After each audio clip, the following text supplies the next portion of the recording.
What's up, everybody? It is your boy Maniac. Sorry, I've been working a lot, y'all. I'm sure y'all get tired of hearing that same thing. During the holidays, construction work slows down a lot, so I have to make sure that I work as much overtime as I can work because we're off for the whole, like 24th all the way to the 1st or 2nd. I think we come back on the 2nd. So, got to work whenever it's there. I got to get it. In the summertime, we're wide open, but this was my first year in construction, figuring things out, learning how they do things. And I work for some awesome bosses, so I don't really worry too much.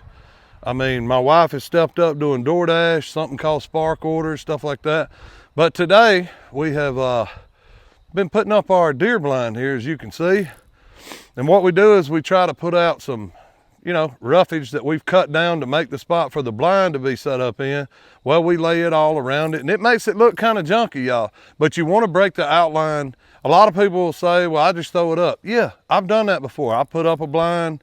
I've been able to harvest a deer by doing the same thing. But by doing it this way, you're able to see a lot more deer because you're able to break the outline. You notice how you really can't see where the blind starts and begins because, well, it's got limbs on it. It's got pine limbs. It's got everything you can get.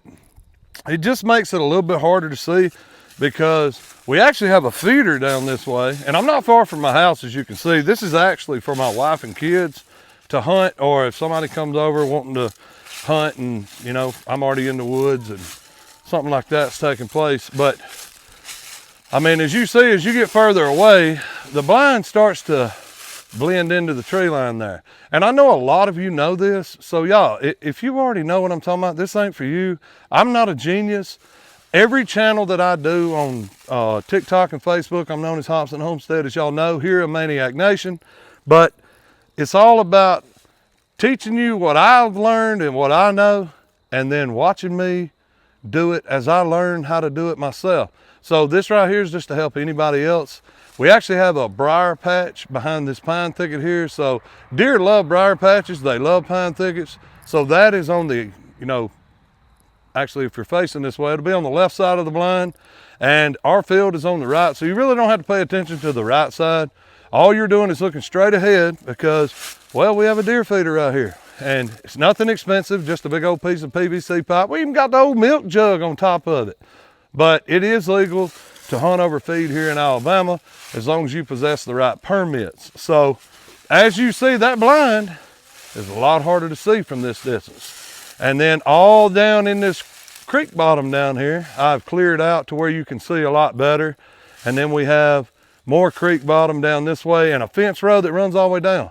So the more you can add to your hunting spot, the better off you're gonna be. You don't wanna just completely clear it out because they'll be scared to come in there. Just I cleared just the runway here. This goes down to my neighbor's pasture and he allows me to do that because, well, he wants to be able to drive down through here as well. And eventually I'll get it way down there. But right now, it's just thick enough. They'll come out here and they'll eat the corn and whatever else, mineral blocks, what other kind of feed that we have. We may even do molasses pours. There's no telling what we may do. But just giving you a little piece of what I've been doing on my only day off, which is Sunday. And I didn't get started with this day until probably 1:30, 2 o'clock. So it's getting later in the day, but we have one more spot to work on and it's actually in the woods.